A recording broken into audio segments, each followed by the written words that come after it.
Hello guys, ഇന്ന് ഞങ്ങൾ പോകാൻ പോകുന്നത് ഇവിടുന്ന് ഒരു 20 മിനിറ്റ് ദൂരമുള്ള ഒരു വിസിറ്റിംഗ് സ്പോട്ടിലേക്കാണ്. ഇതാ എൻ്റെ കൂടെ എൻ്റെ ഫ്രണ്ടുണ്ട്.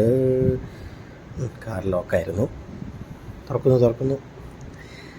അപ്പോൾ ഞങ്ങൾ ആക്ച്വലി പോകുന്നത് ഇവിടുന്ന് ഒരു 20 മിനിറ്റ്സേ ഉള്ളൂ, 20-30 മിനിറ്റ്സേ ഉള്ളൂ. ഒരു ചെറിയ വാട്ടർഫോൾ പോലെ നല്ലൊരു, ഞങ്ങൾ ആക്ച്വലി റീൽസ് കണ്ടാണ് പോകുന്നത്. ഒരു കുറേ പേര് അതിൻ്റെ റീൽസ് ഇട്ടിട്ടുണ്ട്. അപ്പോൾ അത് കണ്ടിട്ട് ഞങ്ങൾക്ക് ഒരാഗ്രഹം പോയി കാണാം എന്താ സംഭവം എന്ന്. പക്ഷേ കുറച്ച് ഉള്ളിലോട്ടാണ്, പക്ഷേ മാപ്പ് ഇട്ടാൽ കറക്റ്റ് സ്ഥലത്തെത്തും. ഇപ്പോൾ ഓൺ ദ വേ ആണ്. പിന്നെ ആക്ച്വലി അത്ര ദൂരമൊന്നുമില്ല. അത് കണ്ടുകൊണ്ടാണ് ഞങ്ങൾ പെട്ടെന്ന് അങ്ങ് ഇറങ്ങുമായിരുന്നു. ലഞ്ച് കഴിഞ്ഞിട്ട് അങ്ങ് ഇറങ്ങുകയാണ്. മഴയില്ല ഇപ്പോൾ മഴയില്ലാത്ത സമയമായതുകൊണ്ട് പോകാനും അവിടെ ചെല്ലാനും ഒക്കെ നല്ലതായിരിക്കും.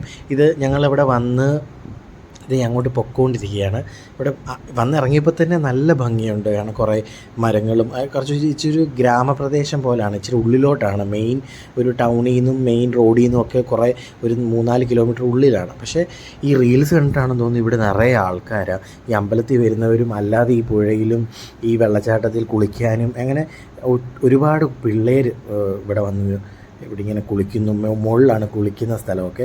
അവിടെ കുളിക്കുന്നു. പിന്നെ ഇവിടെ താഴെ ഫാമിലിയായിട്ടൊക്കെ വന്ന് അധികം ആഴമില്ലാത്തത് കൊണ്ട് കുട്ടികൾക്കൊക്കെ ഇറങ്ങാം. അപ്പം ഞങ്ങളിങ്ങനെ ജസ്റ്റ് എന്താണെന്ന് അറിയാൻ വേണ്ടി വന്നത്. പക്ഷെ നല്ല ഭംഗിയുണ്ടായിരുന്നു. നല്ല ഭംഗിയെന്ന് വെച്ചാൽ അത്യാവശ്യം നമുക്ക് കുറച്ച് നേരം സ്പെൻഡ് ചെയ്യാൻ പറ്റിയൊരു സ്ഥലമായിരുന്നു. പക്ഷേ ഇറങ്ങുമ്പോൾ ഒക്കെ സൂക്ഷിക്കണം, ആരും വീഴുകയൊന്നും ചെയ്യരുത്. കണ്ടോ, നല്ല രസമുണ്ട്. ആക്ച്വലി ഇപ്പോൾ ഇച്ചിരി വെള്ളം കുറവാണ്, പക്ഷെ എങ്കിൽ പോലും നല്ല ഭംഗിയുണ്ട്. ഇത് നേരിട്ട് കാണുമ്പോൾ ഈ വീഡിയോയിൽ കാണുന്നതിനെക്കാട്ടിലും നല്ല ഭംഗിയാണ് നേരിട്ട് കാണുമ്പോൾ. ഇതിലെയൊക്കെ കുഞ്ഞു രീതിയിൽ വെള്ളച്ചാട്ടമുണ്ട്. നമ്മൾ ഇതിൽ കാണുമ്പോൾ ഒറ്റ ഒരു സൈഡിലായിട്ടുള്ളത് തോന്നും, പക്ഷേ അവിടെ ഇവിടെയായിട്ട് ചെറിയ വെള്ളച്ചാട്ടങ്ങൾ സൈഡിലും ഉണ്ട്. അത് എനിക്ക് എടുക്കാൻ പറ്റിയിട്ടില്ല. അത് ഞങ്ങൾ ഇതിനകത്ത് ഇറങ്ങിക്കഴിഞ്ഞപ്പോഴാണ് അതൊക്കെ കാണുന്നത്. അതിൻ്റെ പുറകിൽ കാണുന്ന ഒരു ശിവക്ഷേത്രമാണ്. അപ്പോൾ ആ ക്ഷേത്രത്തിൽ കയറണമെങ്കിലും ഈ പുഴ കടന്നു പോകണം. അപ്പോൾ ഇതിനകത്ത് ഞങ്ങളിങ്ങനെ ഇറങ്ങി നിൽക്കുമ്പോൾ അത്യാവശ്യം നല്ല തണുപ്പും അധികം ആഴമൊന്നുമില്ല. നമുക്കിങ്ങനെ എൻ്റെ പുറകെ ഒരുപാട് കുഞ്ഞു കുട്ടികൾ വരെ ഉണ്ട്. ഇങ്ങനെ നമുക്ക് ഒരു ഈവനിങ് അല്ലെങ്കിൽ ഒരു ഉച്ച കഴിഞ്ഞ സമയം വന്ന് സ്പെൻഡ് ചെയ്യാൻ പറ്റുന്ന ഒരു സ്ഥലമായിട്ട് എനിക്ക് തോന്നി. കണ്ടു, ചെറിയ വെള്ളമാണ്, നല്ല അധികം കലങ്ങാത്ത ഫ്രഷ് നല്ല വെള്ളമാണ്. അതുകൊണ്ട് തന്നെ നമുക്കധികം ഇറിറ്റേഷനും കാര്യങ്ങളും ഒന്നും തന്നെ വരത്തില്ല. ആരും അങ്ങനെ ഇതുവരെ വന്നിട്ട് ആരും ഇത് നശിപ്പിച്ചിട്ടില്ല. കാരണം ആരും അങ്ങനെ വേസ്റ്റൊന്നും കൊണ്ടിട്ടും അങ്ങനെയൊന്നും കണ്ടില്ല. പക്ഷേ ഇങ്ങോട്ട് ഇറങ്ങുമ്പോൾ സൂക്ഷിക്കണം, ഇവിടെ നല്ല വഴുക്കലുണ്ട്. അതുകൊണ്ട് ഈ ഒരു സൈഡിലുള്ള കമ്പി പിടിച്ചിട്ട് അങ്ങോട്ടും ഇങ്ങോട്ടും നടക്കുകയൊക്കെ ഉണ്ടോ, നല്ല വഴുക്കലാണ്. അപ്പം നമ്മൾ തെന്നി വീഴാൻ സാധ്യതയുണ്ട്. അപ്പം അത്യാവശ്യം പ്രിക്കോഷൻസൊക്കെ എടുത്ത് ആ സൈഡിലുള്ള കമ്പിയിൽ പിടിച്ച് നീങ്ങുന്നതായിരിക്കും ബെറ്റർ. അല്ലെങ്കിൽ വീണ് കഴിഞ്ഞാൽ നമുക്ക് നല്ല പണി കിട്ടാൻ ചാൻസ് ഉണ്ട്. കാരണം പാറക്കല്ലാണ്. അപ്പം നമുക്ക് നടുവൊക്കെ ഇടിക്കുകയോ തലയിടിക്കുകയോ എല്ലാം ചെയ്താൽ നമുക്ക് ഹോസ്പിറ്റലിലേക്ക് നേരെ പോകേണ്ടി വരും. അതുകൊണ്ട് പ്രിക്കോഷൻസ് എപ്പോഴും എടുക്കുക. പക്ഷേ അത്ര ഡേഞ്ചറാണോ എന്ന് ചോദിച്ചാൽ അത്ര ഡേഞ്ചറല്ല. പക്ഷേ ഞാൻ ഇച്ചിരി തത്രപ്പെട്ടൊക്കെയാണ് അപ്പുറം ഇപ്പുറമൊക്കെ പോയത്. കാരണം എനിക്ക് പേടിയായിരുന്നു. കാരണം വീണ് കഴിഞ്ഞാൽ പിന്നെ അത് പണിയാവുമല്ലോ എന്ന് വിചാരിച്ച്.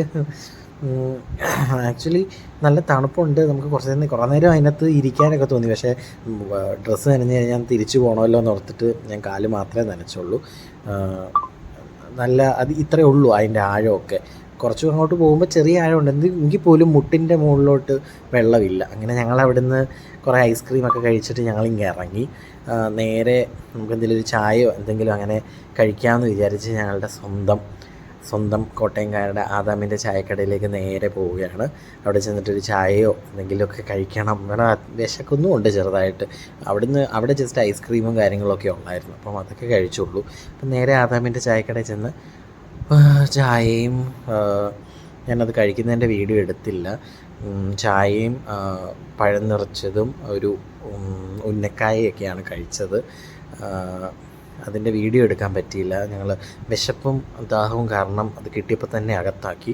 അതുകൊണ്ട് അധികം വീഡിയോ ഒന്നും എടുത്തില്ല. അപ്പം ഇവിടുന്ന് ആക്ച്വലി അങ്ങോട്ട് കോട്ടയം വരെ എത്താനായിട്ട് ഒരു 10-15 മിനിറ്റ് ഉണ്ട്. അത് കഴിഞ്ഞിട്ട് സലൂണിലൊക്കെ ഒന്ന് പോകണം, കുറച്ച് സാധനം വാങ്ങിക്കാനുണ്ട്. ഇതാണ് നമ്മുടെ ആദാമിൻ്റെ ചായക്കട. ഇവിടെ ഞങ്ങൾ നേരത്തെ വന്നിട്ടുണ്ട്. നേരത്തെ വന്ന് ഫോട്ടോസൊക്കെ എടുക്കുന്ന ഒരു സ്ഥലമാണ്. ആക്ച്വലി ഇത് നല്ലൊരു പ്ലേസാണ് ഫുഡിങ്ങിന്. ഇതെല്ലാം ഞങ്ങൾ കഴിച്ച് കഴിഞ്ഞ് വയറ് നിറച്ച് ഇറങ്ങി. ഇതിൻ്റെ ഒരു വിൻറ്റേജ് ടൈപ്പ് റെസ്റ്റോറൻ്റ് എന്നൊക്കെ പറയാം. പഴയ സാധനങ്ങൾ, പഴയ ടൈപ്പ് സാധനങ്ങളാണ്, കുപ്പി ഭരണിയും കാര്യങ്ങളും ഒക്കെയാണ് ഇതിനകത്ത് കയറിയാലും പഴയ ടൈപ്പ് കാര്യങ്ങളും സാധനങ്ങളും ഒക്കെയാണ് ഇവർ വെച്ചേക്കുന്നത്. അപ്പം എനിക്ക് പഴയ കാര്യങ്ങളൊക്കെ ഇഷ്ടമാണെങ്കിൽ നല്ലതാണ്. പിന്നെ ഞങ്ങൾ ടോണിക്കോ കഫേയിലേക്ക് വന്നു. ഇവിടുന്ന് കുറച്ച് സാധനങ്ങളൊക്കെ എടുക്കാനും വാങ്ങിക്കാനും ഉണ്ടായിരുന്നു. Face wash, face cream, moisturiser, brush, അങ്ങനെ ചില അല്ലറ ചില്ലറ ഐറ്റംസ് ഇവിടുന്ന് എടുത്തു. ഇവിടെ അത്യാവശ്യമുള്ള ഈ മാസത്തേക്കുള്ള എന്നൊക്കെ പറയാം. കൈ കിട്ടിയതൊക്കെ ഞങ്ങൾ ഇതിനകത്ത് കയറി എടുക്കും. അതുകൊണ്ട് തന്നെ ഞങ്ങൾ വല്ലപ്പോഴും മാത്രമേ ഇങ്ങോട്ട് കയറാറുള്ളൂ. ഇവിടെ ഒരുപാട് ടൈപ്പ് ഓഫ് മാഗി ഉണ്ട്. ഇതാണ് എന്നെ എപ്പോഴും അട്രാക്റ്റ് ചെയ്യുന്ന സാധനം. നമുക്ക് ഒത്തിരി Chinese, Japan type of Maggi ഉണ്ട്. ഞങ്ങളിതൊക്കെയാണ് എടുത്തത്. അത്യാവശ്യം വേണ്ടത് മാത്രമേ എടുത്തുള്ളൂ. ഒരുപാട് വലിച്ചു വാരിയൊന്നും എടുത്തില്ല. പിന്നീട് ഞങ്ങൾ സലൂണിലേക്ക് പോയി. എൻ്റെ ഫ്രണ്ട് ത്രെഡിങ് അതിൻ്റെ അകത്ത് പോയപ്പോൾ ഞാൻ വെളിയിൽ വെയിറ്റ് ചെയ്യാണ്. അപ്പോഴാണ് ഈ കുഞ്ഞ് എൻ്റെ മുന്നിൽ വന്നത്. അതിനെ കുറേ നേരം കളിപ്പിച്ചുകൊണ്ടിരുന്നു. അങ്ങനെ ഒരു 3/4 മണിക്കൂർ അവിടെ സ്പെൻഡ് ചെയ്യേണ്ടി വന്നു. അപ്പോൾ ബോറടിക്കാതിരിക്കാൻ ഞാൻ എന്തൊക്കെയോ കൊച്ചിനോട് കളിച്ചുകൊണ്ടൊക്കെ അവിടെ ഇരിക്കുകയായിരുന്നു. അത് കഴിഞ്ഞിട്ട് അതിനോട് അടുക്കുന്നൊന്നും ഇല്ലായിരുന്നു അങ്ങനെ. എങ്കിൽ പോലും ടൈം പാസ് എന്തെങ്കിലും വേണ്ടേ. പിന്നെ ഞങ്ങൾ ഓമൈ കേക്കിലേക്ക് പോയി. ഓമൈ കേക്കിൽ നിന്ന് ഞങ്ങൾ മിൽക്ക് കേക്ക് വാങ്ങിച്ചു. സ്ട്രോബെറി ഇപ്പോൾ ട്രെൻഡിങ് ആയിട്ടിരിക്കുന്ന ഒരു സംഭവമാണ്. എനിക്ക് ചോക്ലേറ്റ് അത്ര ഇഷ്ടമല്ല. അപ്പം എനിക്ക് ആക്ച്വലി ഇത് ഇഷ്ടപ്പെട്ടു. ഇതിനധികം മധുരമൊന്നുമില്ല, പക്ഷേ കുറച്ച് മിൽക്കി ആയതുകൊണ്ട് വാട്ടറിയാണ്. പക്ഷേ ടേസ്റ്റ് വൈസ് നോക്കുവാണെങ്കിൽ അത് ആ സ്ട്രോബെറി അതായത് ഫ്രഷ് സ്ട്രോബെറി ഒന്നും അല്ലാന്ന് തോന്നുന്നു. ഡ്രൈ സ്ട്രോബെറിയാണ്, അതാണെന്ന് തോന്നുന്നു. ഇച്ചിരി ഇതിനകത്ത് കിടന്നുകൊണ്ടൊരു മെൽറ്റ് പോലെ ആയിട്ടുണ്ട്. പക്ഷേ ടേസ്റ്റ് വൈസ് അത്യാവശ്യം നല്ലത് തന്നെയായിരുന്നു. അധികം മധുരമൊന്നുമില്ല. നമുക്ക് ഒരു പകുതി കേക്കൊക്കെ ഒറ്റ ഇരിപ്പിന് കഴിക്കാവുന്നതാണ്. സ്ട്രോബെറിയും നട്ട്സും പിസ്ത, കുറച്ച് കാഷ്യൂ കാര്യങ്ങളെല്ലാം തന്നെ അവർ അതിനകത്ത് ആഡ് ചെയ്തിട്ടുണ്ട്. പക്ഷേ അടിയിലത്തെ ലെയർ ഭയങ്കര മിൽക്കിയാണ്, വെള്ളം പോലെയാണ്. അത് മാത്രം ഇച്ചിരിയും കൂടെ കട്ടിയായിരുന്നെങ്കിൽ ആക്ച്വലി മിൽക്ക് കേക്കല്ലേ. പിന്നെ നമ്മൾ ഇന്ന് പോയ ഫോട്ടോസ് കുറേ എടുത്തതെല്ലാം ഇപ്പം ഞാൻ അപ്ലോഡ് ചെയ്യുന്നുണ്ട്. ഐസ്ക്രീം കഴിച്ചു, പിന്നെ കുറേ സെൽഫി എടുത്തു, വണ്ടിയിൽ പോയപ്പോഴും കുറേ സെൽഫി എടുത്തു. അത് ജസ്റ്റ് ഇൻസ്റ്റാഗ്രാമിലും അവിടെയെല്ലാം പോസ്റ്റ് ചെയ്യാൻ വേണ്ടിയും ചുമ്മാ ഒരു മെമ്മറിക്ക് വേണ്ടി എടുത്തു വെച്ചതാണ്. അപ്പോൾ ഈ വീഡിയോ ഇത്രയേ ഉള്ളൂ. നിങ്ങളും പോവുക സമയം കിട്ടുമ്പോൾ ഇവിടെ. ടാറ്റാ.